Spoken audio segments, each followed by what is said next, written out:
Hi everybody, this is Pastor Lisa, and I wanted to tell you a little bit about myself. This is my backyard, which many of you have seen on our worship services, and I've started interviewing people in the congregation to share with other members of the congregation.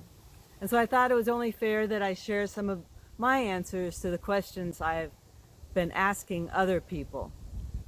So I was born in Fresno, California. Actually, I was born in Los Angeles. I grew up in Fresno, California.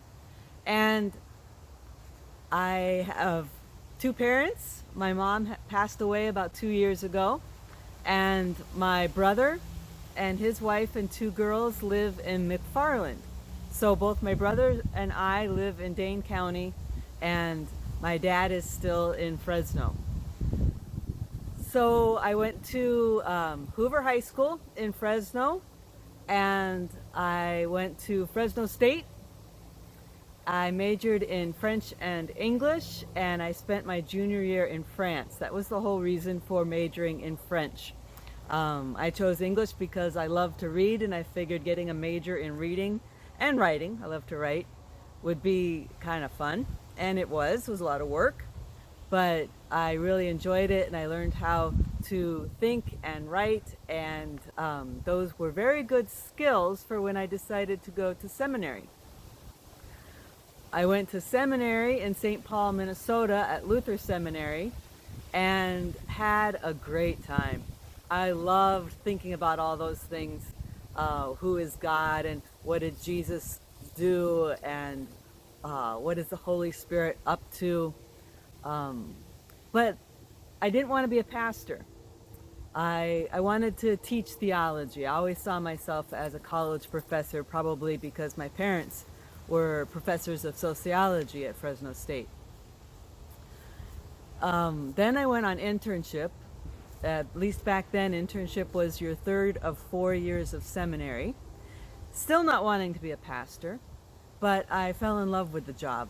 And when I came back, I was all excited to be a pastor, and many people looked at me and said, "Who are you, and what have you done with Lisa?"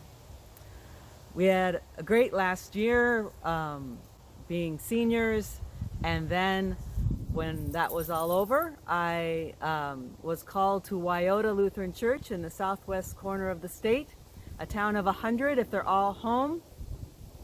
And I learned the ministry from the ground up there with very gracious people. They'll always be dear to my heart. After a little over 4 years, I felt a call to back to the city. I'm really not a country girl. And I received a call to Bethel Lutheran Church in downtown Madison as associate pastor of family, and they called it missions, which was more like social action. And so I worked there. And I had met my husband while I was still in Wyoda. He was a pastor in Cassville and Bagley. And we got married in September of '98. And I only hesitate because I was trying to think of how many months that was after I started at Bethel. And it was only 9 months later, after starting at Bethel, that I married Rob.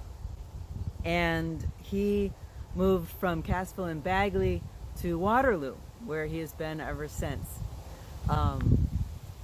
I stayed at Bethel until my twins were born, our twins I should say, and that was in September of 2001.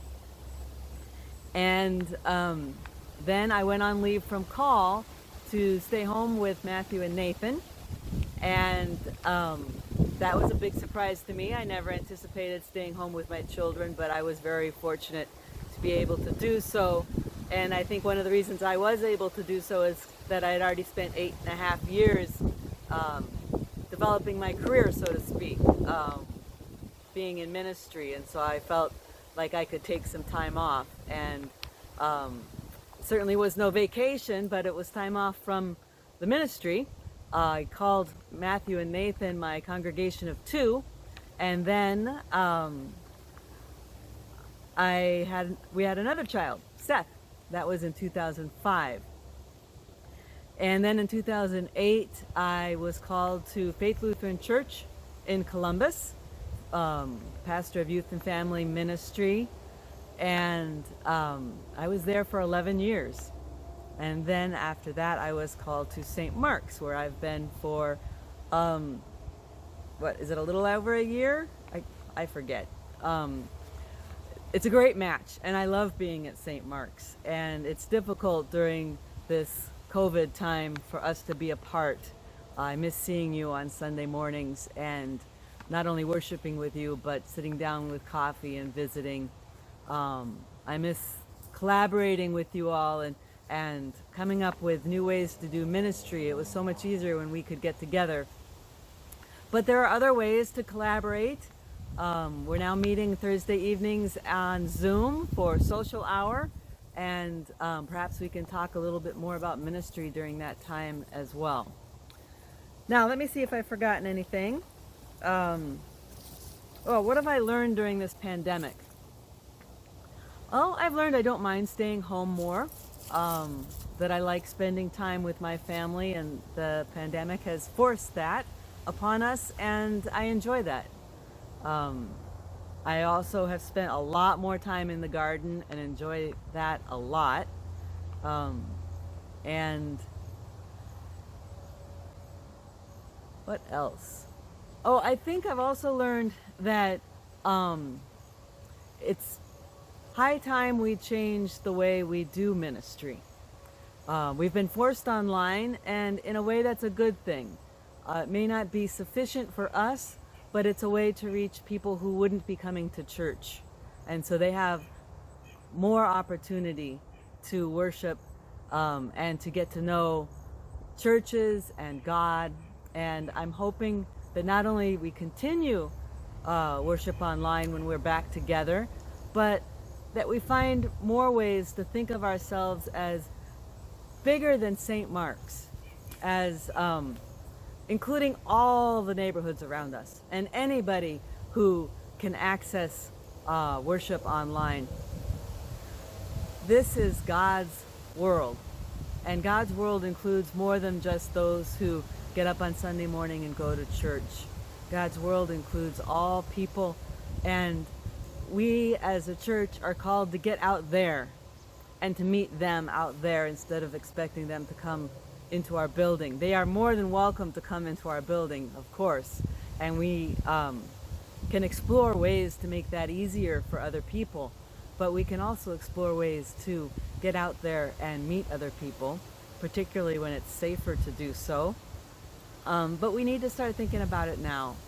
So those are some of the things I've learned during the pandemic.